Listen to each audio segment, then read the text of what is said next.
Hello there and welcome back to another video, and today is something I'd never thought I'd say. It is my 50 subscriber special. So let's get into it. So as I said, I'd leave it up to you, and I can't remember the person who suggested this, but let me know the person who is down in the comments.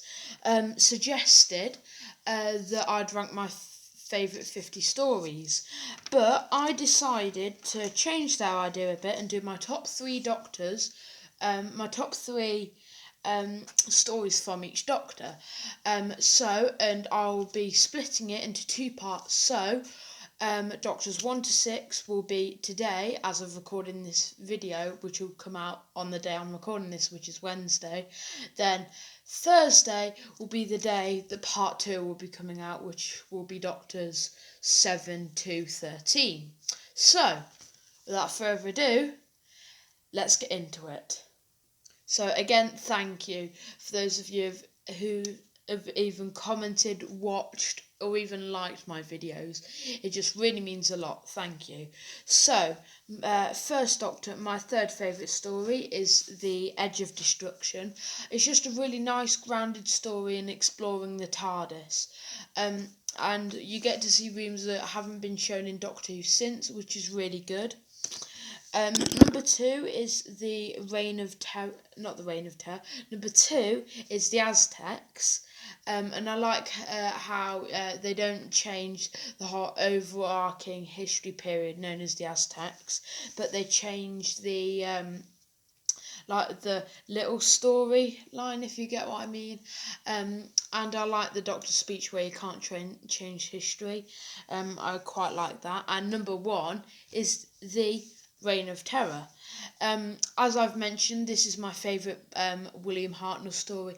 A lot of people would put the Aztecs, but I just like how it shows you what the French Revolution was like, and history is my favourite subject. So yeah, I just really like it.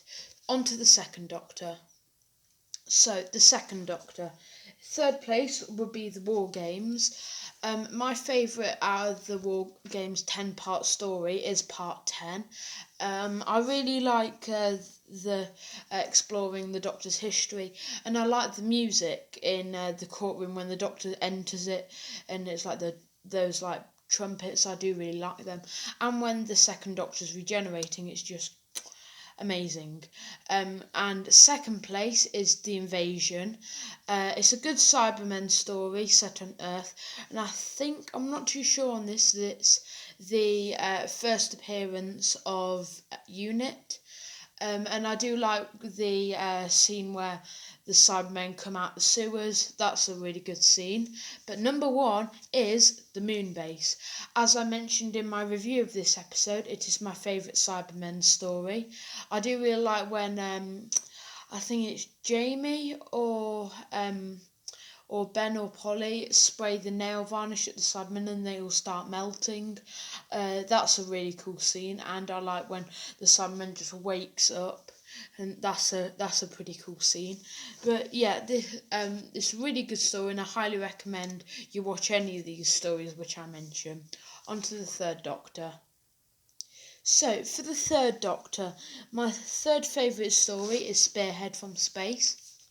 It is the third Doctor's first story, and it's pretty good. Usually when I watch it, I skip part 1 because I can't remember when, but the Sun used to do these like little DVDs of part 1 of loads of famous stories like Earthshock, Robots of Death, Spearhead from Space. So I usually skip that. I usually skip it when I watch it, but yeah, it's a pretty good story. And number 2 is Death to the Daleks. And a lot of people say this is the worst Dalek story of Jon Pertwee's era. Personally, I think Day of the Daleks is. It's a really good story. The only thing that annoys me about it is that flashing monument light thing. That just really annoys me. and I do like how the Daleks have to get a bit more creative with their guns. I do really like that part. And my favourite story is, of course, Inferno. A lot of people probably would pick this as well. And if you haven't watched any classic Who before, I highly recommend you should watch this story, because it has sort of a lot of themes that they do in New Who now, like parallel worlds, stuff like that. And I do really like the parallel aspect of that. It's a really good story. I recommend you watch it, and it is 7 parts long. And I believe it's the last 7 part in the whole of Doctor Who. On to the 4th Doctor. So, the 4th Doctor, for an honourable mention, we have Robot, because it's a really good story. 3rd place, we have Genesis of the Daleks. Some people would put this at number 1, and I am well aware that it's a fan favourite story. But for me, part 5 and 6 gets a little bit repetitive of them just running up and down corridors. So, I do like prefer like a little bit of variety in it. But apart from that, it is a really good story. And number 2 is City of Death. I know, again, a lot of people would put this as a fan favourite story, but I would have preferred it maybe being a 6-parter, and Scaroff and the Doctor like have to battle each other throughout time. I think that would be also pretty cool. And number 1 is Keeper of Traken. In my opinion, it's a really good story, and it's really, really underrated. And yeah, it's just a really good story. It introduces Anthony Ainley's master, Nyssa, and it's part of the final 2 stories of Tom Baker's era. Yeah, it's just a really, really good story, and overall, and I can't believe this is not as well loved as some other Tom Baker stories. So now on to the 5th Doctor. So for the 5th Doctor, number 3 would be Castrovalva. A lot of people don't really like this story, and they say it's one of the worst of season 19. Personally, I really like it, and I do like the kind of plots in Doctor Who where you have to think about it to understand. And yeah, it's in like a complicated plot, if you get what I mean. Yeah, it's a really good story, and I do really like the post regeneration stress the Doctor goes under, and I just really like that sort of stuff, and I highly recommend you watch it on the season 19 box set if you can get it for a reasonable price. I believe that's like one of the rarest now, up with season 12 and 10. And 2nd place would be another one from season 19. It would be Black Orchid. I don't know why, but a lot of people like to hate on this story. It's a 2-parter set in the 1920s, and it is just amazing. I love the Doctor when he plays cricket, and the whole To Nyssa storyline thing. I think that's pretty good as well. Yeah, it's just an amazing story. And number 1 would be, a lot of people definitely would put this, and I agree, The Caves of Androzani. This is the last episode of the 5th Doctor, and I do really like how it's sort of like a base under siege story. A lot of those stories seem to be popular as well, and I do really like how from like part 3, I think, you see those like starry line things, where the Doctor's holding back his regeneration just to save Perry, and I just really like that idea. And also, I like when the Doctor regenerates. He doesn't even know he's going to regenerate. He thinks, oh, will the Spectrox kill me? Has it disabled my regeneration ability? And it's just a really nice way to conclude his era. On to the 6th Doctor.